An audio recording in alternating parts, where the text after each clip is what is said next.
Praise the lord. ఎలా ఉన్నారు? దేవుని కార్యాల కొరకు ఎదురు చూస్తున్నారా? ఆయన సమయంలో కార్యాలు జరుగుతాయన్న మాట నిజమే, కానీ మనం ఏమీ చేయకుండానే కార్యాలు జరుగుతాయా అంటే నో.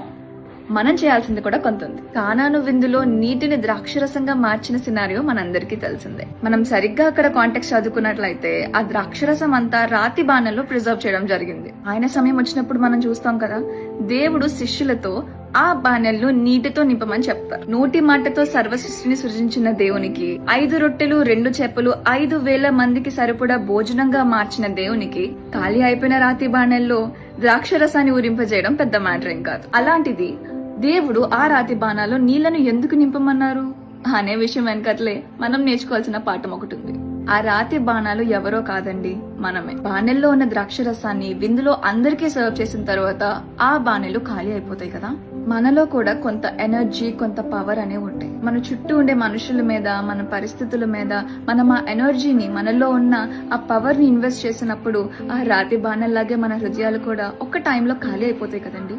చాలా పవర్లెస్ అయిపోతాం, నిస్సహాయంగా ఫీల్ అవుతాం. మన జీవితాలు ఎంటీ అయిపోయినప్పుడు ఆయన సమయంలో ఆయన కార్యాలు చేయాలని మనం ఎదురు చూస్తూ ఉంటాం.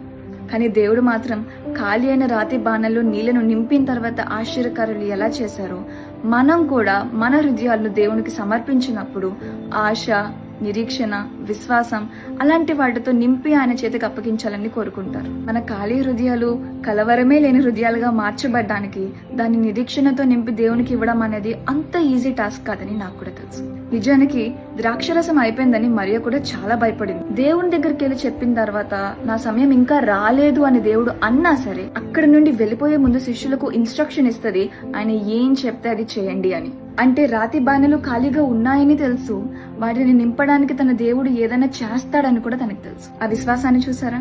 నిరీక్షణ లేని ఆ మూమెంట్ లో ఆ విశ్వాసాన్ని కనపరచడం తనకు కూడా ఈజీ కాదు. ఖాళీ అయిపోయిన మన హృదయాలు నిరీక్షణ నింపుకున్నప్పుడు రాతి బాణాల్లో వేసే నీళ్ళల్లా ఉండాలి, కానీ మట్టి కుండల్లో వేసే నీళ్ళల్లా ఉండకూడదు.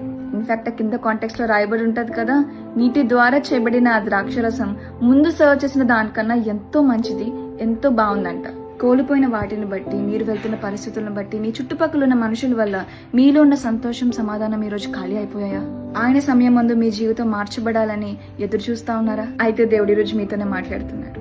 ఖాళీ అయిన మీ హృదయాలను దేవుని చేతికి ఇచ్చే ముందు వాటిని దేవుని పట్ల ఆశను, నిరీక్షణను నింపి ఇవ్వండి. ఆయన కాలం ముందు, ఆయన సమయం ముందు మీ నిరీక్షణ నిజంగాను, మీ ఆశ నుండి దేవుడు అద్భుతాలను చేస్తాడు. అండ్ దేవుడు ఒక్కసారి కార్యం జరిగించాడంటే అది ఖచ్చితంగా మనం కోల్పోయిన దానికన్నా శ్రేష్టమైనదై ఉంటుంది. సో ట్రస్ట్ మీ నిరీక్షణ మిమ్మల్ని సిగ్గుపరచదు. May God bless you.